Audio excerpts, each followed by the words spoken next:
લેક્ચરમાં આપણે વાત કરી હતી પ્રવૃત્તિ 5.1. હવે 5.2 ની વાત છે. ત્યાર પછી આપણું છે વન તેમજ વન્યજીવનું સંરક્ષણ. બરોબર, આપણો મુદ્દો આવો છે કઈ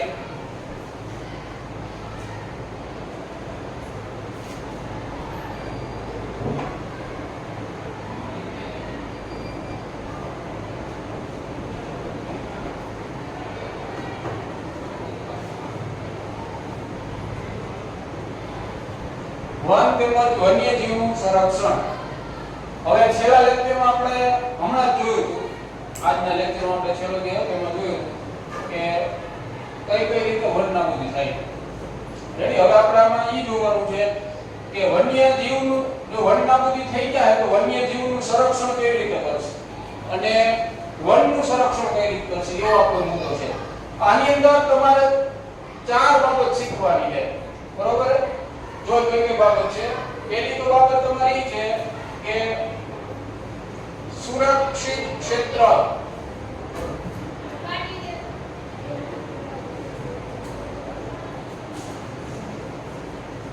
સુરક્ષિત ક્ષેત્ર. રેડી. બીજું છે વન્યજીવ અભયારણ્ય.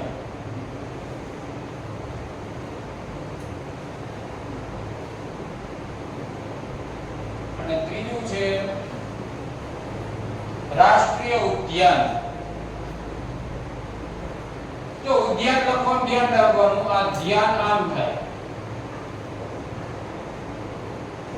અને ચોથું છે જીવાવરણ. આરક્ષિત વિસ્તાર.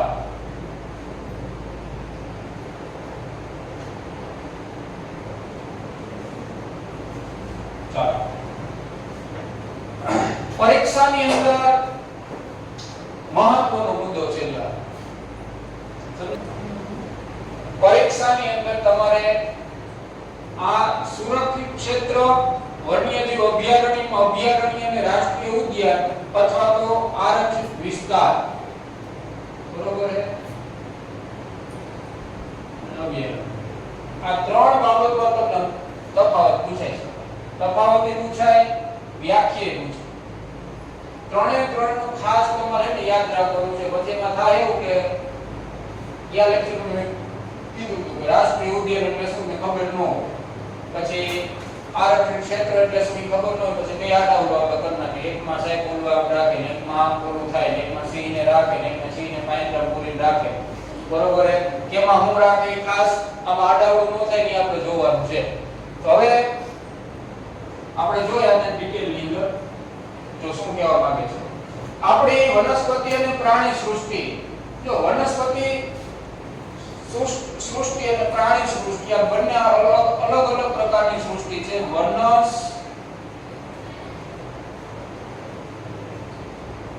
વનસ્પતિ સૃષ્ટિ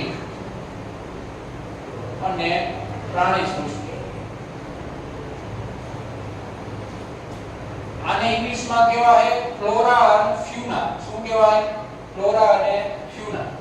બરોબર, તમારામાં આવતું નથી ધોરણ 8 ની અંદર, પણ આપણે કેટલી યાદ રાખવાની કે વનસ્પતિ અને પ્રાણી સૃષ્ટિ છે. ઇંગ્લિશમાં કહેવાય ફ્લોરા અને ફ્યુના. હવે જોઈ તો કે વનસ્પતિ સૃષ્ટિ અને પ્રાણી સૃષ્ટિ તથા તેમના નિવાસ સ્થાનો માટે અમુક ક્ષેત્રો છે એ તમારા માટે સુરક્ષિત જાહેર કરેલા. સુરક્ષિત જાહેર કરવા માટે સરકારે અમુક નિયમો બનાવ્યા છે. એના માટે નવા કાયદા બનાવ્યા, એક્ટ બનાવ્યા. તમે ગમે ને ગમે કરી ન શકો. તમારી વનસ્પતિ સૃષ્ટિને ખલેલ ન પહોંચે, પ્રાણી સૃષ્ટિને ખલેલ ન પહોંચે એના માટે અમુક વિસ્તાર નક્કી કરેલા. આ વિસ્તારમાં કોઈ પણ થવું છે, આમ ન થવું એ આપણે ભણવાનું છે. અને બીજું એ કે સુરક્ષિત ક્ષેત્ર એટલે શું, વન્યજીવ અભયારણ્ય એટલે શું, રાષ્ટ્રીય ઉદ્યાન એટલે શું ને જીવાવરણ એટલે શું. જીવાવરણ આરક્ષિત ક્ષેત્ર એટલે શું, આને જૈવ આરક્ષિત ક્ષેત્ર કહેવાય છે. જીવાવરણને શું કહેવાય? જૈવ આરક્ષિત ક્ષેત્ર. જૈવ કહેવાના માટે જૈવ શબ્દ વપરાય. હા, જીવાવરણ આપેલું છે. જોઈ તો કે જાહેર કરવામાં સુરક્ષિત ક્ષેત્રો જાહેર કરવામાં જેને અભયારણ્યો, રાષ્ટ્રીય ઉદ્યાન અને જીવાવરણ આરક્ષિત ક્ષેત્રો વિસ્તાર કરે છે ત્યાં વૃક્ષારોપણ, ખેતી, ચરવું, વૃક્ષોની કાપણી, શિકાર અને ચામડું પ્રાપ્ત કરવા માટેના શિકાર પર પ્રતિબંધ હોય છે. તો આ વિસ્તાર હોય ને સંરક્ષણ ક્ષેત્ર, તેની અંદર તમારે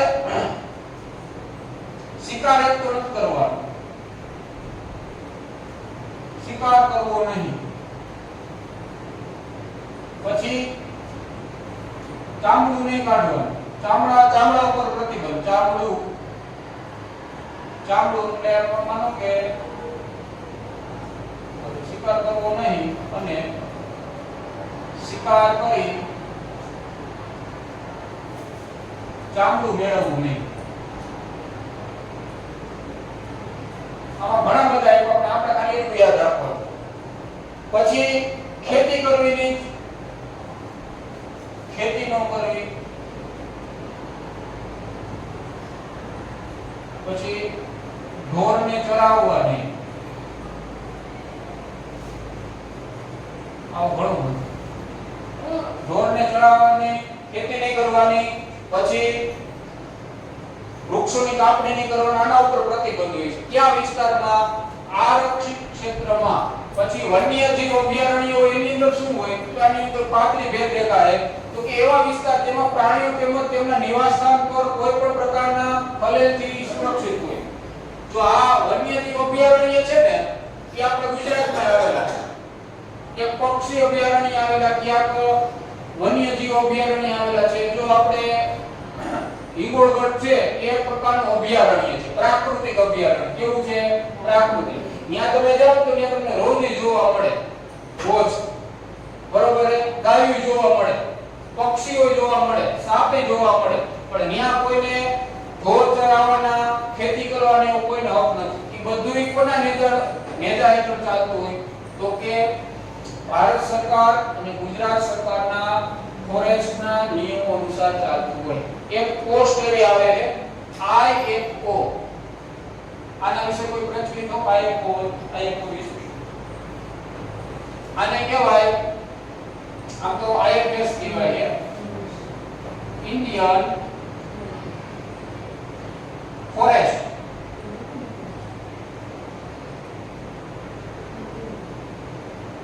સર્વિસ, IFS. અને IFO આવે ઇન્ડિયન ફોરેસ્ટ ઓફિસર. શું આવે? IFO. આના માટે તમારે UPSC ની એક્ઝામ દેવી પડે, બરોબર છે? અથવા તો GPSC ની એક્ઝામ દેવી પડે. પછી જંગલમાં કામ કરતા હોય એના માટે વન્યપાલ પણ પહેલા એને એવું કહેતા,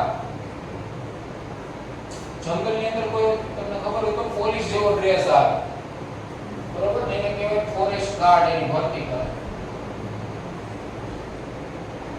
ફોરેસ્ટ ગાર્ડ. હવે એનું નામ બદલાયું, વનપાલ કહ્યું. આનું નામ બદલાયું, શું કરેલું છે? વનપાલ. વનપાલની હમણાં જ ભરતી કરવાની છે સરકાર, રાજ્ય સરકાર. આની ભરતી થાય ફોરેસ્ટ ગાર્ડ. આવા ઘણા બધા એની અંદર કર્મચારી ફોરેસ્ટ ગાર્ડ હોય ને, જંગલની દેખરેખ રાખવા, બરોબર? ક્લાસ 3 ની પોસ્ટ કહેવાય. શું કહેવાય? ક્લાસ 3 વર્ગ 3 ના કર્મચારી. આમાં તમને પોલીસ જેવો ડ્રેસ આપે, બરોબર? અને સ્ટાર આપેલો હોય, પણ વર્દી તમને પોલીસ જેવી લાગે. હકીકતમાં શું હોય? ફોરેસ્ટ ગાર્ડ, બરોબર? કે તમારે સિંહ આવ્યો હોય, દીપડો આવ્યો હોય, બરોબર, તો ત્યાં ફોરેસ્ટ ગાર્ડ આવે ને એનું રેસ્ક્યુ કરે. આવા તો વિડીયો જોઈએ. એ બધું એના નેજા હેઠળ ચાલતું હોય. આ બધાય છે અલગ અલગ, બધાય પ્રાણીઓના સંવર્ધન માટે, જાળવણી માટેના અલગ અલગ એની જગ્યાઓ છે. હવે જે આ જગ્યા છે ને વન્ય અભયારણ્ય, એ તમને કીધું છે કે ત્યાં પ્રાણી એને ખલેલ નહીં પહોંચાડવાની. શું થાય? પ્રાણીઓ તેમજ તેમના નિવાસસ્થાન એટલે શું કોઈ ખબર પડશે? હા,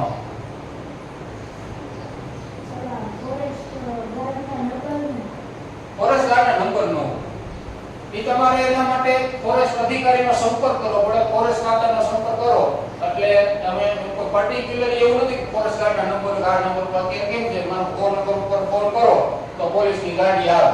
એક ભાઈ કે હોની નોટ દે, પોલીસની ગાડી પાછી જાય, બરોબર છે? તો કહેવાનો મતલબ એ છે કે 100 નંબર ઉપર તમે ફોન કરો પોલીસ આવે, એમાં કોઈ પર્ટિક્યુલર કોઈ ફોરેસ્ટ ગાર્ડના નંબર નથી, પણ તમારે જંગલ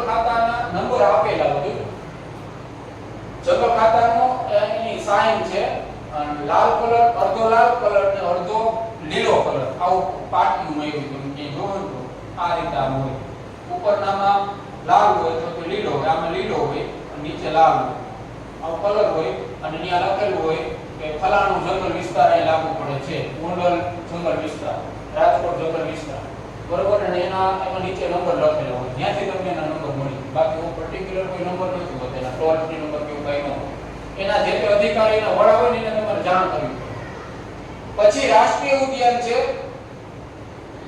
રાષ્ટ્રીય ઉદ્યાનની અંદર શું આવશે તો કે વન્ય પ્રાણીઓ માટે આરક્ષિત ક્ષેત્ર જ્યાં તે સ્વતંત્ર રૂપે નિવાસ તેમજ પ્રાકૃતિક સંસાધનનો ઉપયોગ કરી શકે. રાષ્ટ્રીય ઉદ્યાન ક્યાં આવેલું ખબર? આને ઇંગ્લિશમાં કહેવાય નેશનલ પાર્ક કહેવાય. શું કહેવાય? National park.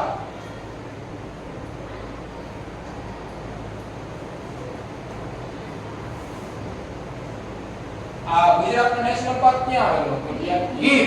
ક્યાં આવેલો છે? સાસણ ગીર. ગુજરાતની અંદર ગીર છે ભાઈ, દાંડી ગીર. ઝવેરચંદ મેઘાણીની પેલી કવિતા એને ગીરમાંથી જ બનાવેલી. 14 વર્ષની ચારણ કન્યા, વાડી ઘોડી ચારણ ગેને, હિંગળિયાની ચારણ કન્યા, ગીરકાંઠાનું કે કેસરી કરજે, હીરા ઓછો હાથી કરજે, ક્યાં ક્યાં કરજે, ક્યાં ક્યાં કરજે. તો હું બીએડ કરતો તમારા ભેગા ઉત્તર ગુજરાતના થોડાક છોકરા ભણતા. એમાં ક્યાં ક્યાં કરજે ઈ છોકરાઓ શું હોય? મહેસાણી ભાષા આવે. એટલે મહેસાણી ભાષા કે કાનો માત્ર ઘરનો નામ. આપણે જે કઈ બોલતા ને એમાં શું કરે? કાનો માત્ર ઘરનો નામ. આપણે કે કાકા કે કોકા, આપણે કે મામા કે મોમા, બરોબર. આપણે કે પાણી કે પોણી, એવું કે. તો ઈ બે નતા બનાવતા. તેમાં એક કવિતા લેતા કે 14 વર્ષની ચારણ કન્યા, વાડી ઘોડી ચારણ હિંગળિયા ચારણ, પછી ક્યાં ક્યાં કરજે. તો આપે બોલે ચો ચો કરજે, ચો ચો કરજે, ઓરોને આ ઘેરો કરજે, ગોમતના પોદરમાં કરજે. કીધું ભાઈ આમ નો લેવા બેઠા ગઈ. આ તમે ઝવેરચંદ મેઘાણીને ભાઈ શું કરી દો? હે ઝવેરચંદ મેઘાણી ઘણી બધી એને સાહિત્ય ક્ષેત્રે બહુ સારું કર્યું. તો ચો ચો કરજે, ચો ચો કરજે, બરાબર. આવું બધું થાય. તો કહેવાનો મતલબ ઈ છે કે ઈ તો ભાઈ જંગલ હોય ને મંગલ હોય, કામ હોય ને બે કામ, બરોબર છે. તો આ ગીરની આપણે વાત કરીએ તો ઈ રાષ્ટ્રીય ઉદ્યાન છે પ્રકારનું. તો એમાં એવું આવશે તમારે કે વન્ય પ્રાણીઓ માટે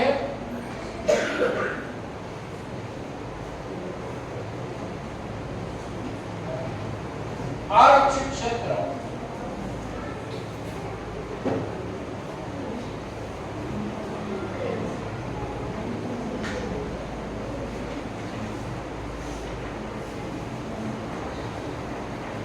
હવે તમને એમ થાય છે આરક્ષિત ક્ષેત્ર એટલે શું? તો આરક્ષિત ક્ષેત્ર એટલે ક્યાં આવી? આરક્ષિત ક્ષેત્ર એટલે તો કે શિકાર કરવો નહીં, એટલે શિકાર કરીને ચામડું મેળવવું નહીં, ખેતી કરવી નહીં, ઢોરને ચરાવવું નહીં, અને ત્યાર પછી એમાં ઘણું બધું આવે છે. વૃક્ષોની કાપણી નહીં કરવાની, વૃક્ષો કાપવા નહીં.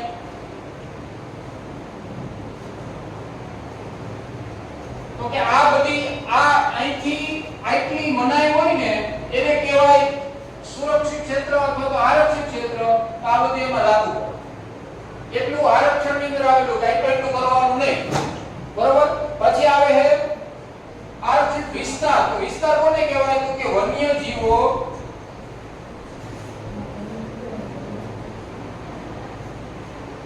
વનસ્પતિઓ તેમજ પ્રાણીઓ.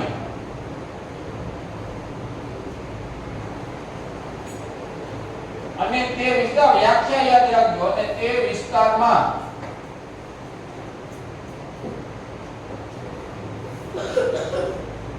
રહેતા આદિવાસીઓની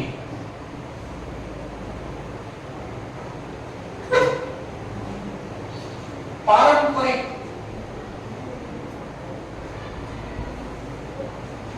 જીવનશૈલીના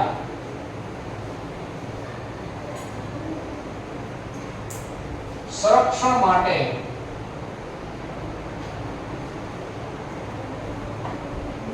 વિશાળ સુરક્ષિત ક્ષેત્ર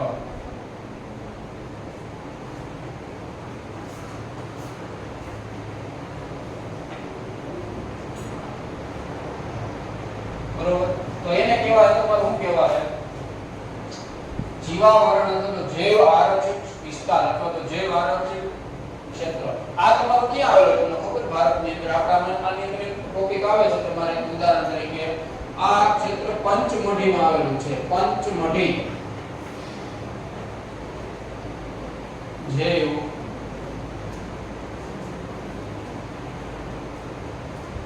આરક્ષિત ક્ષેત્ર સમજાય છે શું કરો કે ચાલો એના પછી આપણે ભણવાનું છે પણ આટલું તમને ને ક્લિયર થઈ જવું જોઈએ આટલી બાબત છે તમને ક્લિયર થઈ જવી જોઈએ ચાલો ફરી એક વખત તમને સમજાવી દઉં કે વન તેમજ વન્યજીવનું સંરક્ષણ કરવા માટેના આ ચાર છે ચાર વિસ્તારો તો ચાર એવું કહી શકાય કે ચાર ક્ષેત્ર છે આ બધા ક્ષેત્રમાં જ્યારે પણ આને અલગ અલગ આપી દીધા છે જો આ સુરક્ષિત ક્ષેત્ર કોને કહેવાય તો કે ભાઈ શિકાર નહીં કરવો પછી શિકાર કરી એનું ચામડું ઉતારવું નહીં તો અત્યારે આપણે ઘણાય રોજને મારી નાખી રોજ આપણો ગુજરાતી કાઠિયાવાડી શબ્દ એનો એક્ચ્યુઅલમાં હિન્દી સોરી વૈજ્ઞાનિક નામ એનું એવું છે પણ ખ્યાલ છે રોજનું વૈજ્ઞાનિક નામ શું ખબર નથી નીલગાય નીલગાય કે આપણે કે મોટો બધો એક નીલ હતો અને ભેગા બીજા રોજડા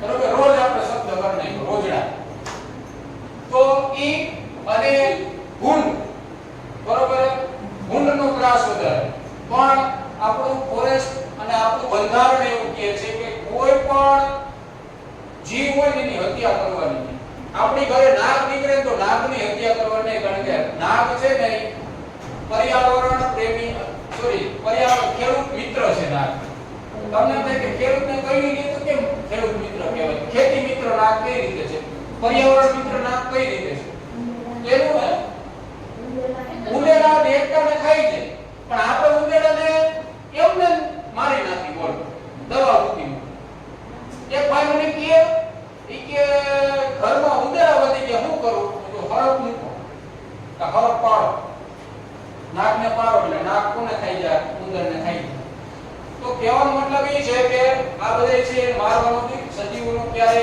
હત્યા કરવી ન જોઈએ એક જંગલ વિસ્તાર એટલે ફોરેસ્ટ ડિપાર્ટમેન્ટ એ ના પાડે છે અને બંધારણની અંદર આપણને કલમ જે 51 ની તમારું પાઠ્ય પુસ્તક છે ને આની અંદર પહેલા તમને કલમ આપેલી છે એ પણ આપણે કોઈ વાંચતા નથી આ મને પણ ગુજરાતીમાં છે ગુજરાતીની જે અનુક્રમણિકા આવે ને એની અંદર આપણું આ તો આમુખ છે આ છે ને આપણું આમુખ છે ગુજરાતીના પાઠ્ય પુસ્તકની અંદર તમને આપેલી છે જો કલમ તમને દેખાડું જારી મૂળભૂત ફરજો આપેલી જારી છે મૂળભૂત ફરજોની અંદર જ આપણે કીધું છે જો ક્યાં કીધું છે ખબર છે તમને કલમ દેખાડો જારી 6 કલમ જોવો 6 મૂળભૂત ફરજની જો જંગલો તળાવો નદીઓ અને વન્ય પશુ પક્ષીઓ સહિત કુદરતી પર્યાવરણનું જતન કરવાની અને સુધારણા કરવાની તથા જીવો પ્રત્યે અનુકંપા રાખવાની આવી આપણી ફરજ છે ભારતના નાગરિક એટલે છતાંય આપણે સમજતા નથી એટલે ભારત સરકાર અને કેન્દ્ર સરકારના સહયોગથી આપણે આવું બધું બનાવીએ બરોબર તો આનામાં આપણે ઘણા બધાની મુલાકાતે લઈ આવેલા હોય પણ આપણે ક્યારે ખબર નથી આપણા પાઠમાં ભણ્યા એટલે આપણને ખબર પડી સુરક્ષિત ક્ષેત્ર કોને કહેવાય વન્ય જીવ અભયારણ્ય કોને કહેવાય રાષ્ટ્રીય ઉદ્યાન કોને કહેવાય ઉદ્યાન અને જીવાવરણ આરક્ષિત ક્ષેત્ર કોને કહેવાય આની અંદર પ્રાણી સૃષ્ટિ અને સજીવ સૃષ્ટિ બંનેનો સોરી વનસ્પતિ સૃષ્ટિ બંનેનો સમાવેશ થાય આ બેયને લાગુ પડે પ્રાણીઓને અને વનસ્પતિ બેયને જંગલ વિસ્તારના વૃક્ષો કાપવા જોઈએ એવું આપણને કીધેલું છે પણ આપણે સમજતા નથી ગમે વૃક્ષ નડતો એટલે કાપી નાખે ત્યાર પછી આ ટોપિક પૂરો આપણો અહીંયા આમાંથી તમને પૂછા કે હું તમને કહું તો કે કોઈ પણ એક વ્યાખ્યા પૂછે એક માર્ક વાળી તમને વ્યાખ્યા પૂછે વ્યાખ્યા બરોબર હું પૂછે ને તમને કહી દઉં વ્યાખ્યા પૂછાય પછી તમને પૂછાય 1 માર્ક વાળો અને 2 માર્ક વાળો એમાં તફાવત પૂછાય હું પૂછાય તફાવત બસ આટલું તમે કરી નાખો એટલે આ તમને આવડી ગયું આમાંથી આ પેપરમાંથી એકાદો તફાવત હશે નહીં છે કે એકાદી વ્યાખ્યા હશે હજી આમાંથી આપણો આઈએમપી છે એ પંચમઢી જે આરક્ષિત ક્ષેત્ર તમારું શું છે પંચમઢી આઈએમપી છે આપણે જોઈ પંચમઢી હવે આમાં થોડું બાકી છે આપણે ચલાવી લઈ વનડામુદીની અસર જાણ્યા પછી પેરિયો અને બુજો ચિંતિત હતા તેઓ